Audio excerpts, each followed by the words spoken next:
மக்களே welcome back. ரொம்ப நாளாக ட்ரெக்கிங் போகணும் அப்படின்னு பிளான் பண்ணிட்டு இருந்தோம். ட்ரெக்கிங் போகிறதுனால நம்ம physical health and stamina level எந்த அளவுக்கு இருக்குது அப்படின்றத நம்மளால தெரிஞ்சுக்க முடியும். ஃபைனலாக நண்பர்கள் எல்லாம் சேர்ந்து சதுரகிரி ஸ்பாட்டை சூஸ் பண்ணோம். சதுரகிரியை பொறுத்த அளவுக்கு நீங்கள் நியர்பையில் இருக்கீங்க அப்படின்னா ஏர்லி மார்னிங் வந்தாலே போதும். லாங்கில் இருக்கவங்க வர்றீங்க அப்படின்னா அங்கே வந்து ஸ்டே பண்ணுறதுக்கு பெய்டு அண்ட் அன்பெய்டு ஸ்டே இருக்குது. ஃபுட்டை பற்றி எது வரி பண்ணிக்க தேவையில்லை. கீழே அன்னதானம் கொடுப்பாங்க, மேலேயுமே அன்னதானம் கொடுப்பாங்க. சதுரகிரி ட்ரெக் பண்ணோம் அப்படின்னா என்ட்ரன்ஸில் ஒரு 10 ரூபா மட்டும் சார்ஜ் பண்ணுவாங்க. பட் நீங்கள் ட்ரெக்கிங் ஸ்டார்ட் பண்ணுறத கொஞ்சம் ஏர்லியாக ஸ்டார்ட் பண்ணுறது கொஞ்சம் பெட்டராகவே இருக்கும். முடிஞ்ச அளவுக்கு சீசன் டைமில் ட்ரெக்கிங் பண்ணுறதை அவாய்ட் பண்ணுங்கள். டிவோஷனலாக போகிறீங்க அப்படின்னா ஓகே, எந்த ஒரு பிரச்சனையும் இல்லை. பட் நீங்கள் ஒரு மென்டல் ஹெல்த்துக்காக போகிறீங்க அப்படின்னா சீசன் டைமில் வந்துட்டு கண்டிப்பாக வந்துட்டு சஜஸ்ட் பண்ணவே மாட்டேன். நீங்கள் மென்டல் ஹெல்த்துக்காக போயிட்டு பெரிய டிசப்பாயின்மெண்ட் ஆகிடும். ஏன்னா அந்தளவுக்கு க்ரௌட் இருக்கும், உங்களால் நடக்கக்கூட முடியாது. ஸோ அன் சீசன் டைமில் எப்போ அவைலபிளாக இருக்கும் அப்படின்றத செக் பண்ணிவிட்டு நீங்கள் பிளான் பண்ணுங்கள். ட்ரெக்கிங் பிளான் பண்ணது 5 பேர், பட் கடைசியாக ஃபைனல் பண்ணி நாங்கள் ட்ரெக் பண்ணது 7 பேர். நடந்து கொஞ்சம் தூரம் கூட ஆகலை. நம்ம மேனேஜர் சார் வந்து முடியல அப்படின்ற மாதிரி சொல்லிட்டாரு. இந்த இடத்துல வச்சு தான் எல்லாத்தையும் ஒன்றா பார்த்தோம். 3 பேர் பின்னாடியும் 3 பேர் முன்னாடியும், ஒரு ஆள் அதுக்கு முன்னாடியும் சீக்கிரமாக ஓடிட்டு இருக்காரு. இந்த மாதிரி பிளேஸில் ட்ரெக் பண்ணும்போது கொஞ்சம் சேஃபாகவே பண்ணுங்க.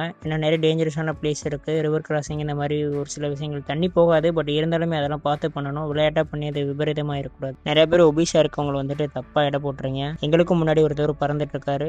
அவருக்கும் ஒரு பாடி வெயிட்டுக்கு சம்மந்தமே இருக்காது. ஸோ அவரை தான் இப்போ வந்துட்டு நாங்கள் ஃபுல் ட்ரெஸ்ஸாக வந்துட்டு துரத்தி போயிட்டு இருக்கோம். பட் ஸ்டில் அவர் வந்துட்டு கண்டுபிடிக்கவே முடியல. நடந்து கொஞ்ச நேரம் கூட ஆகல, பசங்க நாக்கு தெரியல, தண்ணி வேணும் அப்படின்ட்டானுங்க. ரொம்ப நேரமாக ஒருத்தவர் முன்னாடி போறாரு, அளக்கணான்னு சொல்லிட்டு இருந்தால அது இவர் தான். நான் கூட என்னமோ நினைச்சேன். ஆனால் இவருக்கும் இவர் உடம்புக்கும் இவர் நடக்கிறதுக்கு சம்மந்தமே இல்லை. பயங்கர ஸ்டெமினாவோட போயிட்டு இருக்காரு. ஸோ ஃபிட்டாக இருக்கும், க்ளீனாக இருக்கும், நடக்கணும் அப்படின்றது மட்டும் கிடையாது. ஸ்டெமினா லெவல் அப்படின்றது ரொம்பவே ட்ரெக் பண்ணுறதுக்கு முக்கியம். ஸோ இடையில போகும்போது பார்த்தீங்க அப்படின்னா நிறைய வியூ பாயிண்ட்லாம் நல்லா இருந்துச்சு. பட் க்ரௌட் அப்படின்றத எக்ஸ்பெக்ட் பண்ணவே கிடையாது. ரொம்ப டிசப்பாயின்மெண்ட். பட் இருந்தாலும் நடக்கலாம் அப்படின்ற மாதிரி இவ்வளோ தூரம் வந்துட்டோம். நாங்களும் ஒரு 1/2 மணி நேரமாக உட்காந்துட்டோம். எங்கட மேனேஜர் சார் காணான்னு பார்த்தா மேனேஜர் சார் ரொம்ப பரிதாப நிலையமாக வந்துட்டு உட்காந்துருந்தாரு. ஸோ நாங்கள் இவர் நடப்பாரா மாட்டாரா அப்படின்றத எங்களுக்கே பெரிய ட்விஸ்டாக தான் இருந்துச்சு. நீங்களும் கடைசி வரைக்கும் பாருங்க, ஒரு மேலே வராரா வரலையா, இல்லை வீட்டுக்கு திரும்பி போறாரா அப்படின்றத. அடுத்து சாலிடாக ஒரு 1/2 hour கிட்ட நடந்தோம். ஒரு இடத்துல ஜூஸ் போட்டுட்டு இருந்தாங்க. ஜூஸ்க்கு வந்து 40 ரூபாய் கிட்ட சார்ஜ் பண்ணாங்க. ஸோ ஆளுக்கு ஒரு ஜூஸ் குடிச்சிட்டு ஒரு 5 நிமிஷம் அங்கே உட்காந்துட்டு எடுத்து நடக்க ஆரம்பிச்சிட்டோம். நிறைய பேர் வந்துட்டு பார்த்தீங்கன்னா கீழே தண்ணி போகிற அந்த பாதையெல்லாம் நடந்து வந்துட்டு இருந்தாங்க. பட் அது எந்த அளவுக்கு சேஃப் அப்படின்றது தெரியல. பட்